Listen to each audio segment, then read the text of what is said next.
मिश्रा, संस्कृत विशेषज्ञ, Saraswati group of colleges के इस ऑनलाइन प्लेटफॉर्म में आप सभी का स्वागत करते हैं। जैसा कि आप जान रहे हैं कि हम कुमार संभव महाकाव्य का अध्ययन कर रहे हैं। बीए प्रथम वर्ष संस्कृत विषय में प्रथम प्रश्न पत्र के रूप में संस्कृत में कुमार संभव महाकाव्य प्रथम सर्ग का हम उसका अध्ययन कर रहे हैं। अध्ययन करते समय आपको मैं बार बार यह स्लाइड दिखाता हूँ कि जो 3 श्लोक आज हमें पढ़ना है, उन तीनों श्लोकों का एक संक्षिप्त में सारांश आपके समक्ष में प्रस्तुत करता हूँ। उसमें आप महाकवि कालिदास कुमार संभव महाकाव्य के प्रथम सर्ग में पार्वती के विभिन्न अंगों के सौंदर्य के वर्णन के क्रम में विभिन्न अंगों के सौंदर्य का वर्णन हो रहा है, उनके समस्त अंगों के सौंदर्य का वर्णन हो रहा है। इनके समुचित वृद्धि और गौर वर्णता का चित्रण किया गया है। यहाँ पार्वती का नेत्र सौंदर्य भी वर्णित किया जाएगा, उनकी भुजाएं कैसी हैं उसका वर्णन किया जाएगा। इसके बाद इनके जो भुजाएं हैं वो पुष्प यानी शीर्ष से भी कोमल है, यह आपको पढ़ने को मिलेगा। इसके विषय में विस्तृत चर्चा महाकवि कालिदास ने किया है। तत्पश्चात कंठ की शोभा मोतियों की मालाओं से बढ़ रही थी। जो मोतियों की मालाएं वो धारण की थी पार्वती, उससे उनके कंठों की शोभा कैसे बढ़ रही है उसके बारे में आज हम यहाँ विस्तार से पढ़ेंगे और उनकी सुंदरता का वर्णन देखते ही बनता है। इसी से संबंधित विशेषताओं का आज प्रस्तुत श्लोक में हम अध्ययन करेंगे। तो प्रथम श्लोक की तरफ चलते हैं। जैसा कि आप जानते हैं कि उपजाति छंद में लिखा हुआ यह महाकाव्य है, महाकाव्य का प्रथम सर्ग है। उसमें आज हम इस श्लोक संख्या 41 का अध्ययन करेंगे। सस्वर वाचन पहले हम कर लेते हैं।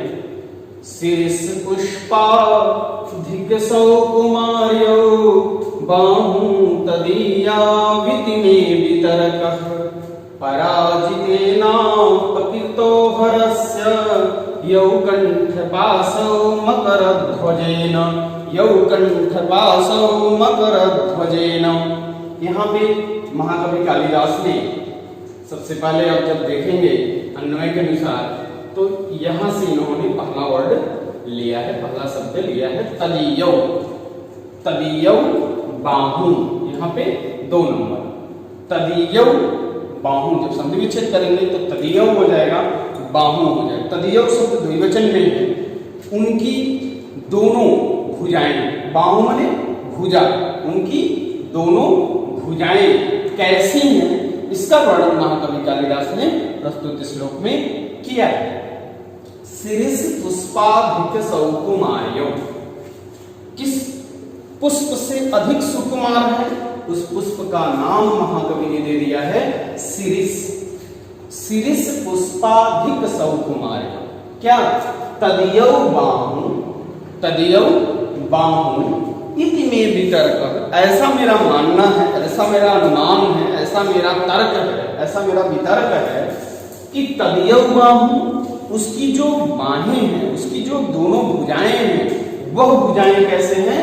शीर्ष पुष्पाधिक सौकुमार्यो, शीर्ष के पुष्प से भी सुकुमार है, कोमल है। सुकुमार शब्द का अर्थ क्या होता है? कोमल होता है। तो उसके जो दोनों बाहें हैं, जो दोनों उनकी भुजाएं हैं, उसको महाकवि कालिदास ने कौन सी उपमा दिया? तो उपमा दिया शीर्ष के पुष्प से भी अधिक। शीर्ष का पुष्प वैसे आप जानते हैं हिमालय पर्वत में पाया जाता है और वह बड़ा ही कोमल होता है। उस शीर्ष के पुष्प से भी बढ़ करके जो उस कन्या की जो दोनों भुजाएं हैं, उस पार्वती की जो दोनों भुजाएं हैं, वह शीर्ष के पुष्प से भी बढ़ करके हैं। इति मे वितर्क, ऐसा मेरा अनुमान है, ऐसा मेरा वितर्क है। और उन दोनों भुजाओं से हो क्या रहा है, यह नीचे वाली पंक्ति में बताए हैं। पराजितेना विकृतौ हरस्य यौ कंठपासौ मकरध्वजेन। यौ शब्द दिया, यह, इसको यह कर लेंगे। यह माने जो,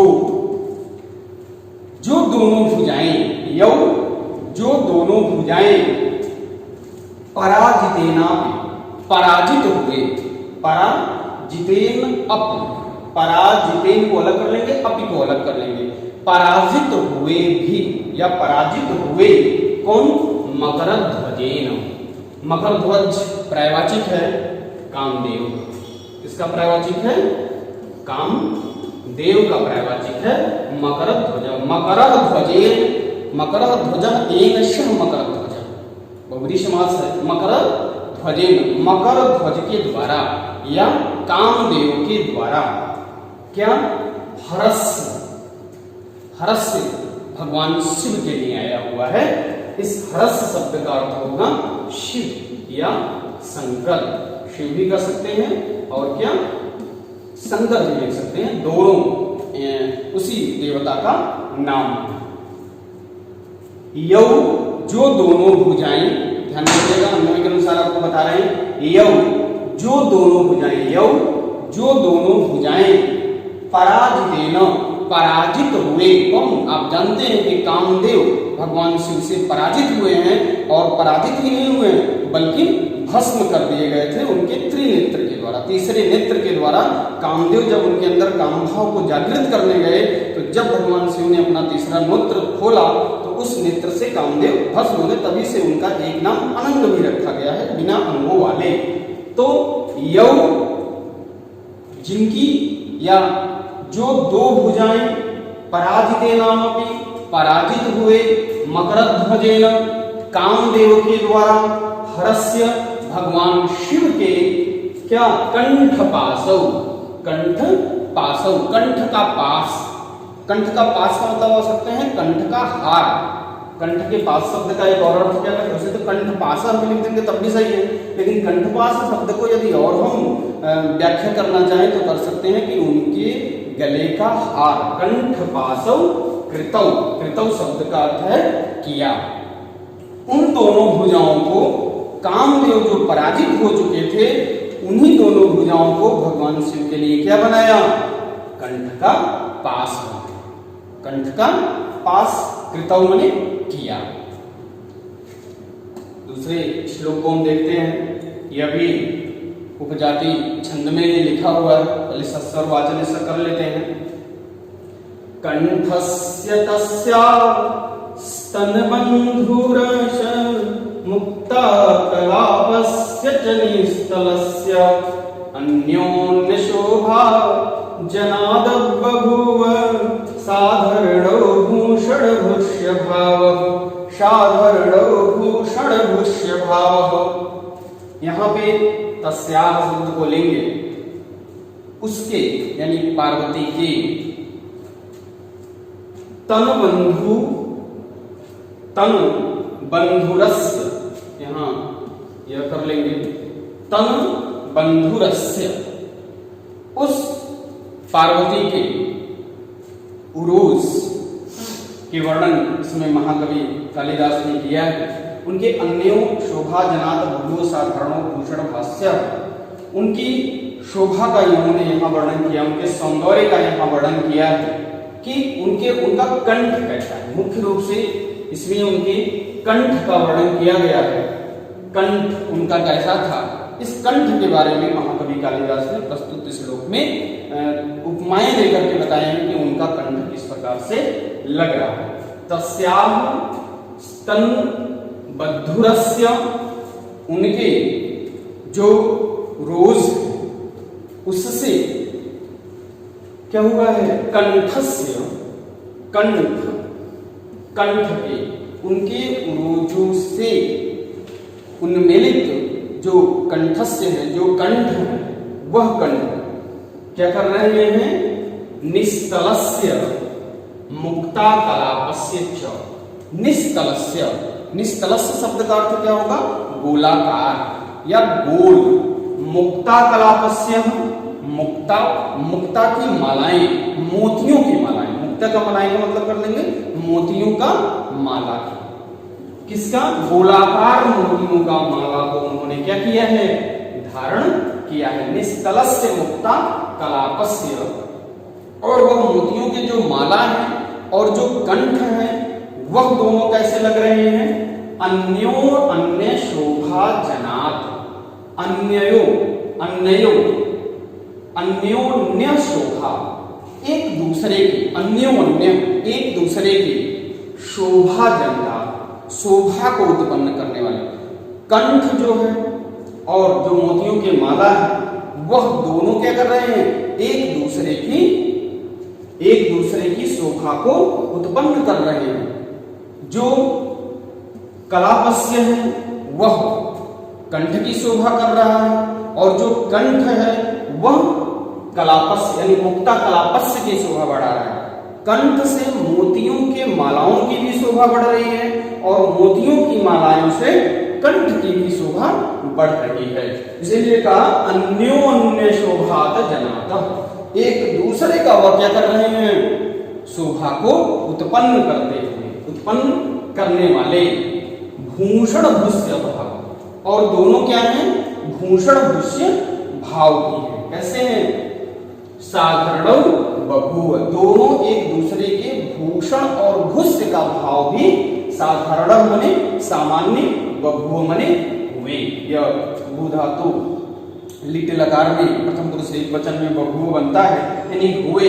तो वह क्या हुए, जो उनके कंठ और कंठ की विशेषता बताते हुए महाकवि कालिदास ने कहा कि निस्तलस्य मुक्ता कलापस्य च, जो गोलाकार मोतियों के माला हैं उन मोतियों के माला से कंठ की भी शोभा हो रही है और कंठ की शोभा से वह मोतियों के माला की भी शोभा हो रही है। अन्योन्य शोभात जनात, उत्पन्न हो रही हैं और दोनों एक दूसरे के भूष्य भूषण भाव भी हैं। एक भूषण है तो दूसरा भूष्य है और दूसरा भूष्य है तो पहला वाला भूषण बन रहा है। ये दोनों एक दूसरे के भूष्य और भूषण भाव को भी साधारण सामान्य रूप से बभूव मने किए या दूसरे श्लोक की तरफ चलते हैं, जो आज का 43 नंबर का श्लोक है। इसमें महाकवि कालिदास ने उनके मुख का वर्णन किया है, उस कन्या के मुख की शोभा का वर्णन किया है। मुख की शोभा कैसी है, उस शोभा का वर्णन महाकवि कालिदास ने प्रस्तुत जो श्लोक है इसमें किया है। पहले हम सस्वर वाचन कर लेते हैं। चंद्रम गतापद्म गुणान भूंते पद्माश्रिता चांद्रमशीव भिख्याम उमा मुखम तो प्रतिपाद्य लोला दवितुम श्रयाम प्रतिमा वाप लक्ष्मी विसंश्रयाम प्रतिमा वाप लक्ष्मी। यहाँ पे उनके मुख की शोभा का वर्णन कर रहे हैं। दो उपमाओं के द्वारा उनके मुख की शोभा करेंगे कि जो लक्ष्मी है, यहाँ लोला शब्द दिया हुआ है और लक्ष्मी शब्द दिया हुआ है। लोला में होता है चंचल, लोला में चंचल और लक्ष्मी तो आप जानते ही हैं कि जो लक्ष्मी दी है वह लक्ष्मी दी। लोलाह लक्ष्मी जो चंचला लक्ष्मी है। चंद्रम गताम पद्म गुणान न भूंते, अन्वय किए हैं। चंद्रम गता पद्म गुणान न भूंते, यदि वह चंचला लक्ष्मी विचरण करने वाली लक्ष्मी यदि चंद्रमा के पास जाती हैं तो चंद्रमा की शोभा को तो प्राप्त करती हैं, किंतु पद्म गुणान न भूंते, पद्म के यानी कमलों के सुगंध को वह प्राप्त नहीं कर पाती। चंद्रगताम पद्म गुणान न भूंते, क्या हो रहे हैं, चंद्रमा के पास जब वह जाती हैं, कौन, लोलाह लक्ष्मी, ऐसा करेंगे, लोला लक्ष्मी जो चंचला लक्ष्मी है, जो विचरणशील लक्ष्मी है, वह लक्ष्मी जब चंद्रगताम पद्म गुणान न भूंते, वह उसका भोग नहीं कर पाती है। किसका, पद्म गुणान यानी पद्म के गुणों का, यानी कमल के जो सुगंध है, कमलों का जो गुण है सुगंध होना, उसको तो वह प्राप्त नहीं कर पा रही हैं। फिर पद्माश्रिताम चांद्रमसीम अभिख्याम, यदि वह पद्म के पास जा रही है यानी कमल के पास जा रही है तो चंद्रमशीव अभिख्याम, तो चंद्रमा की आह्लादकरणी उनकी शोभा को नहीं प्राप्त कर पा रहे हैं। यानी अगर चंद्रमा के पास वह लक्ष्मी जा रही हैं तो कमलों के सुगंध को नहीं प्राप्त कर पा रही हैं, और यदि वह कमलों के पास जा रही हैं और कमलों के सुगंध को तो प्राप्त कर ले रही हैं, लेकिन चंद्रमा के आह्लादित जो उनके किरण है, जो उनकी प्रभा है, जो उनकी प्रकाश है, जो उनकी कांति है, उसको वह ग्रहण नहीं कर पा रही हैं।